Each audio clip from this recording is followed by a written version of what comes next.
I have to honestly say that doesn't always mean you're completely content, because little did I know that the corporate world was really a heavy load on my psyche and my physical self.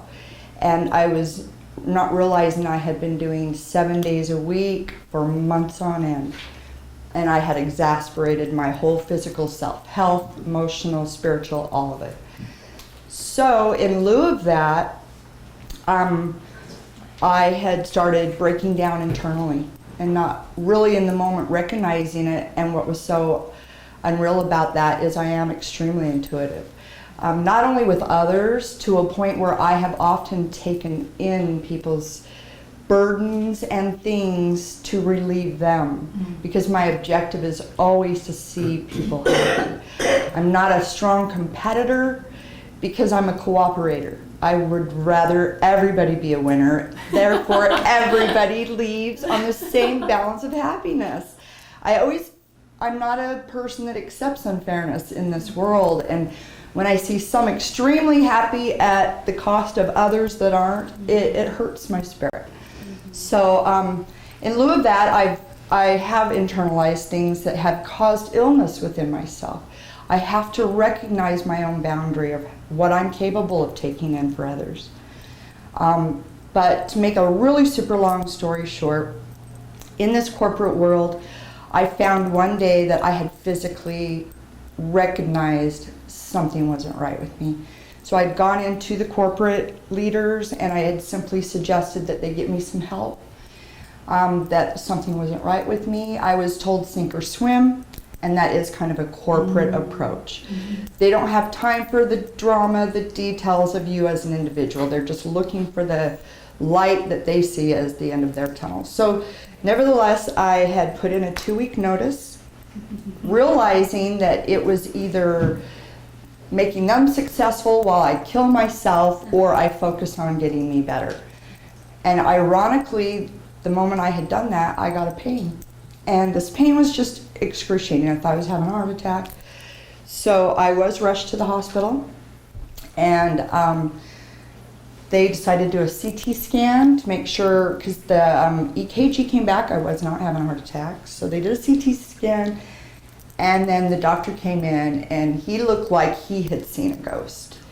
And at that moment, I started actually feeling better. I think it was just the relief of leaving this job that was poisoning me, and then recognizing that somebody was there to actually help me in a moment. I just felt really great. I really did. But he sat down and told me that I only had a 5% chance of living, and that I needed to gather my family and friends, and so be it. So in that moment, it was like I had disconnected my body and my mind. I now left my body thinking to myself, oh no, what is he talking about? My body's well. And I was like talking from outside myself, saying, I'm not sick.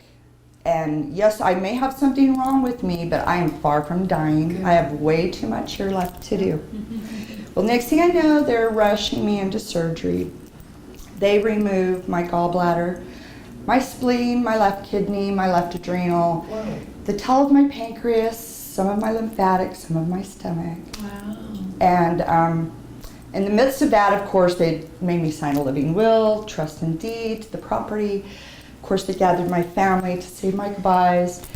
But all the while, I kept looking at my family, who was seeming to be very in despair, saying, you guys, wait, time out. I am not dying. They're crazy. I'll be fine.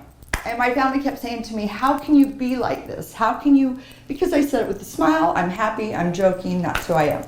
I'm always trying to make everybody else feel better. So, but in that moment, I recognized it was me that needed that attention. So I really went inside myself and said, Yvette, you're not dying.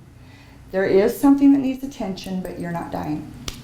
Well, after the surgery, the doctors came in and basically tried to do an imaginary song and dance. They were literally doing this in my room, singing, you're the luckiest girl we've ever met. And in lieu of that, I did not have cancer. They could have possibly done a biopsy. to recognize that this was not cancer in my body at all. But in retrospect, it was what it was. They'd already removed all these organs. And, you know, I've had lots of people say to me, well, why didn't you sue them? I mean, that's a massive amount of organs to be removed. How are you functioning? How do you get through your day? Well, let me tell you something. Our mind and bodies are connected. And I get that we do have a lot of stuff going on in the brain all the time that we don't necessarily need to hear, but if you do respect the mind-body connection, you can change what's happening in your body. You can make a decision for your body by that mind connection, stating what you want to have happen, what you're expecting of yourself.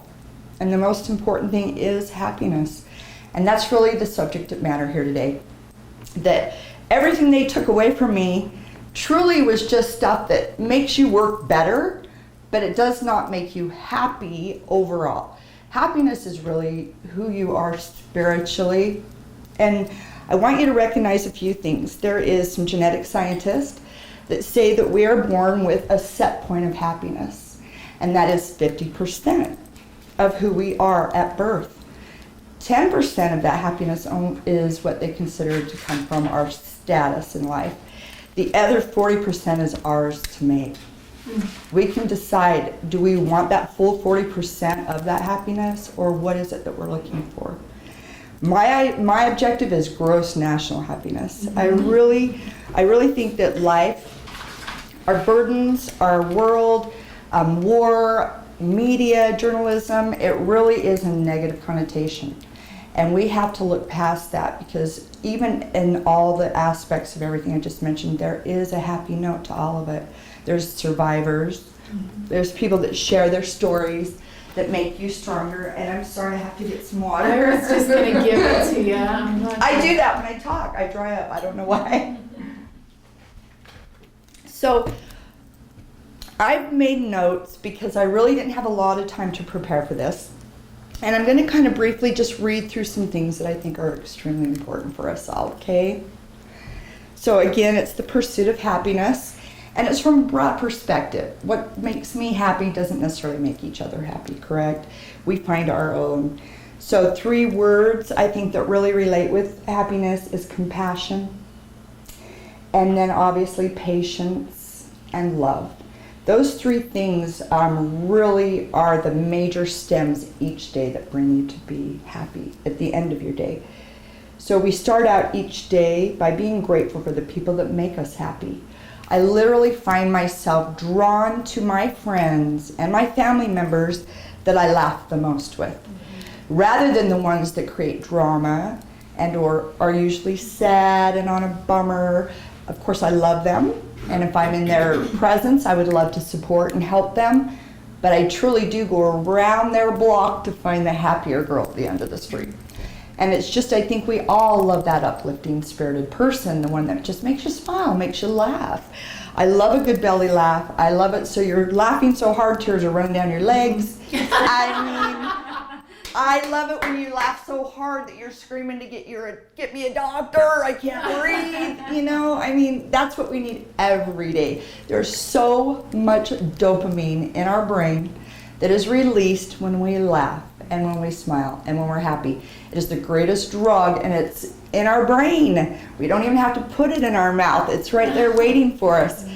And it's literally exercise releases dopamine, laughter, art, music, all of these things, and they literally spawn health. Dopamine actually makes you a healthier person as well as a happier person.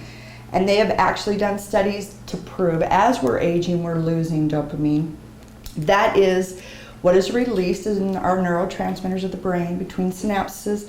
When we begin to lose dopamine, we have to seek out those happier people, those happier things, what makes us thrive, because it is proven as dopamine is depleted, Alzheimer's comes on. Alzheimer's is somewhat of a sad result of sadness, of a loss of connection and support with people.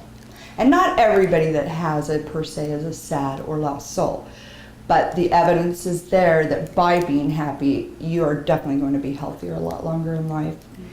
So as I had said earlier, we are born with a set point of happiness. It's really important to concentrate on that 40% of what we want out of that. And just remember, for every moment you're angry, you're losing 60 seconds of happiness.